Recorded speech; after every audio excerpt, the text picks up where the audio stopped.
નમસ્કાર દોસ્તો, હાલ અમે સુરતમાં છીએ અને એક એવા પરિવાર પાસે આવ્યા છે જે ખૂબ જ ખરાબ હાલતમાં પોતાનું જીવન જીવી રહ્યા છે.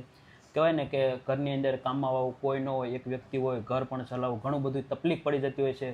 અત્યારના સમય પ્રમાણે જે મોંઘવારી ચાલી રહી છે, ખાવું પીવું, ભાડા ભરવા, લાઇટ બિલ, એટલે ઘણી બધી તકલીફો સાથે પરિવાર જીવન જીવી રહ્યો છે. બેન સાથે વાત કરીએ કે એમના જીવનમાં શું શું તકલીફો પડે છે અને પોતાનું ઘર કઈ રીતે ચલાવે છે. તો તમે કન્ટિન્યુ એપિસોડ જોવો અને તમારા દરેક ગ્રુપમાં શેર કરો. બેન, મારું નામ નરેશભાઈ આહિર છે. બેન, તમારું નામ શું છે? મારું નામ સંગીતાબેન શૈલેષભાઈ મંદિર છે. મારે 2 સંતાનો છે અને એક સંતાન ભણે છે ને એક સંતાનને ભણાવો તો છતાંય મેં હમણાં કામે લગાડી દીધું. મનમાં બહુ દુઃખ લાગે કે એને ભણાવો તો પણ ન ભણાવી શકામ. એટલે મજબૂરીના લીધે જ તે મુકાઈ દીધું. હું આ મકાનમાં ભાડે રહું છું.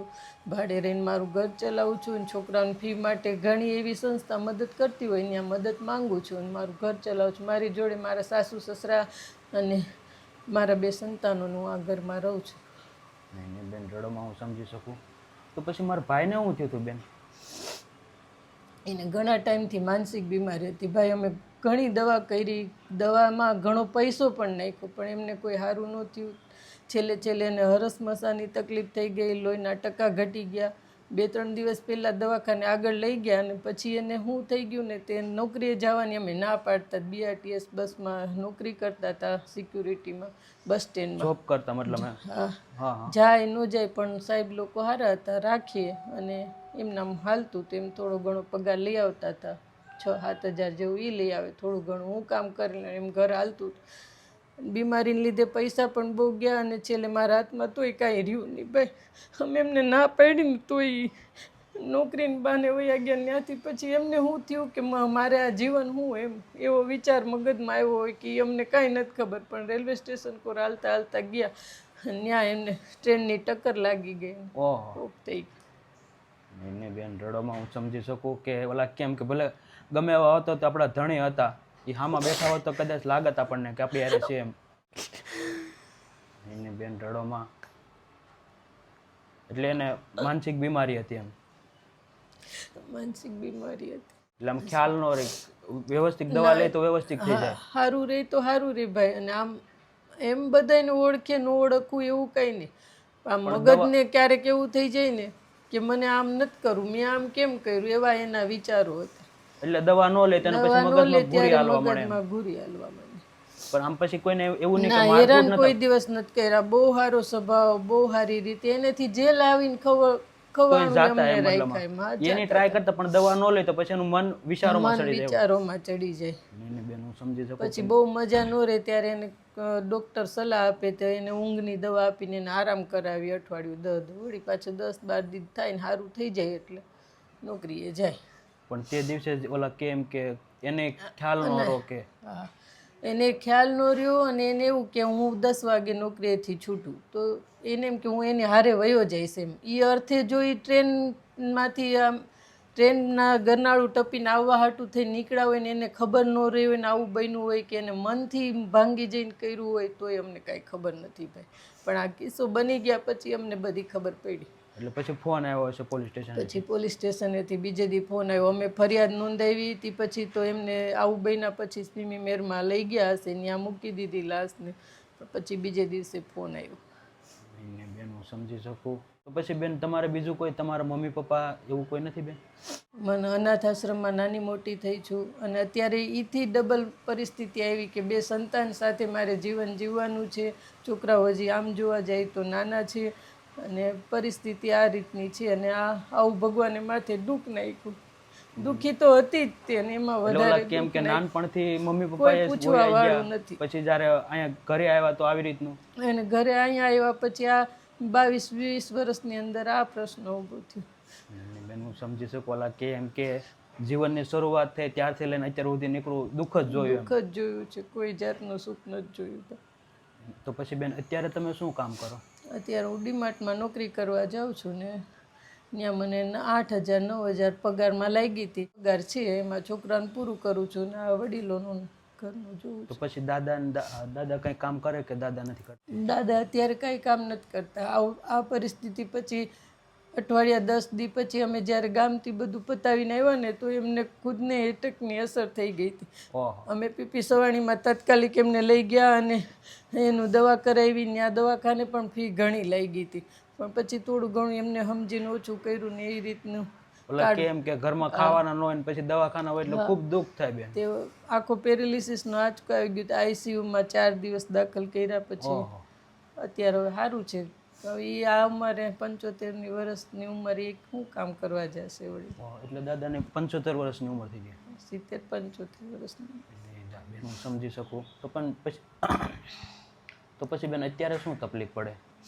અત્યારે જો બાળકોની ફી આટલો પગારમાં ને આ મોંઘવારી ફી ભરવાની હોય, બાળકોનું ખાવા પીવાનું, પહેરવાનું, કપડાં લતા તે બધું. સાચી વાત છે. એટલે મતલબમાં ખાવા પીવામાં તકલીફ પડે. હા, એટલે થોડી ઘણી. અને મારા સસરાને બીપીની તકલીફ છે એટલે એની કાયમની દવા ચાલે.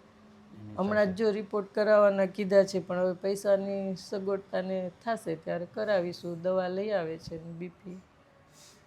ને દાદા રડોમાં જો ભાડાનો સવાલ નથી થાય. ભાડું આ પાસે ભાડું માટે કોઈ તાત્કાલિક લાવો એવું નહીં કે 10-12 દિવસ મોડું વહેલું થશે તો મોડું ખમી શકશે, એમ ના ન પાડી કે ભાઈ કાંઈ વાંધો નહીં. પણ ખાવા ખાવા પીવાનું તો જરૂર પડી જ હતી, એમાં તો લાવ્યા વગર હાલે નહીં. સાચી વાત છે. એટલે એમાં જરૂર છે જો કોઈ મદદ કરે તો.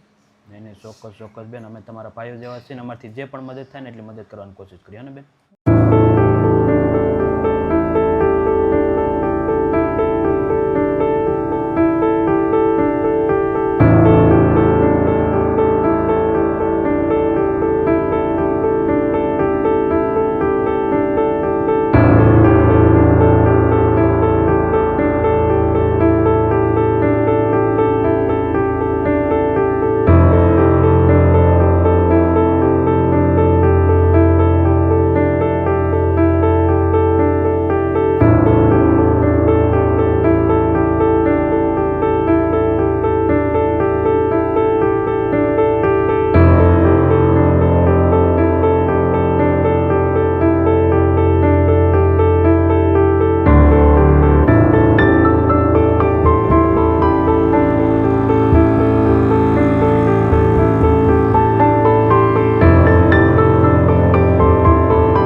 તમારે જે પણ રાશન ખાવા પીવાનું જોતું હતું બધું જ રાશન આવી ગયું બેન? હા, તમારો ખૂબ આભાર ભાઈ. મારે 1 મહિનો ટૂંકો થઈ જશે, 2 મહિના છોકરા.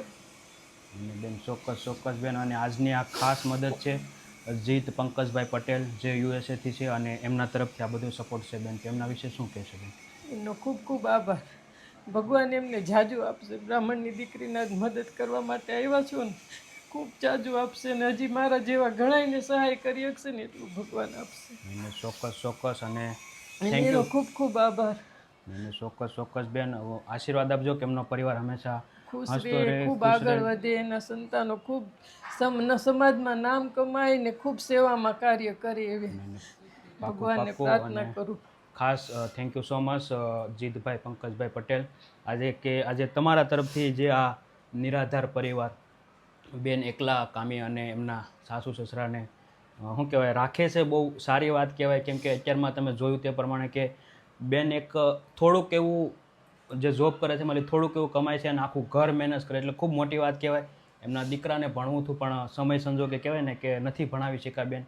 પણ અત્યારમાં કામ શીખવા જાય છે. શીખે એટલે તમને તો ખબર છે કે એવડા મોટા સિટીમાં કેટલા બધા લોકો રોજગારી માટે આંટા મારે છે. પણ તો પણ હવે ભગવાનને આપણે એવું કોઈ તમારી પાસે જો કંઈ નાના મોટી લાઈન દોરી હોય તો અવશ્ય બેનના દીકરા માટે આપણે એને એક નાની એવી જોબનું વ્યવસ્થિત કરી દઈએ જેથી કરી એમનું ઘર વ્યવસ્થિત રીતે ચાલવા મળે. અને જે ખાવા પીવામાં તકલીફ પડે છે હાલ તો આપણથી જે પણ થઈ શકતું દોસ્તો એટલી મદદ કરવાની કોશિશ કરે છે. અને ખાસ થેન્ક યુ જીતભાઈ પટેલ કે આજે તમારા સપોર્ટથી તમે આજે મદદ મોકલી છે. Thank you so much. ભગવાન તમને ખૂબ જાજુ આપે, ખૂબ પ્રગતિ આપે અને બસ આવી જ આવી રીતે હંમેશા નિરાધાર નિસહાય લોકો માટે તમે મદદ કરતા રહો એવી ભગવાનને પ્રાર્થના. અને દોસ્તો બસ પ્રેમ સપોર્ટ આપતા રહેજો અને વિડીયોને વધુ વધુ શેર કરજો, જેથી કરી અમે આવા જે પરિવારો છે, ઘણા સમાજમાં આવા પરિવારો છે કે જે આવી રીતે જીવન જીવી રહ્યા છે, કોઈની પાસે માગી પણ નથી શકતા અને કોઈને કંઈ પણ નથી શકતા, તો એવા લોકો સુધી આપણે પહોંચી શકીએ અને મદદ કરી શકીએ.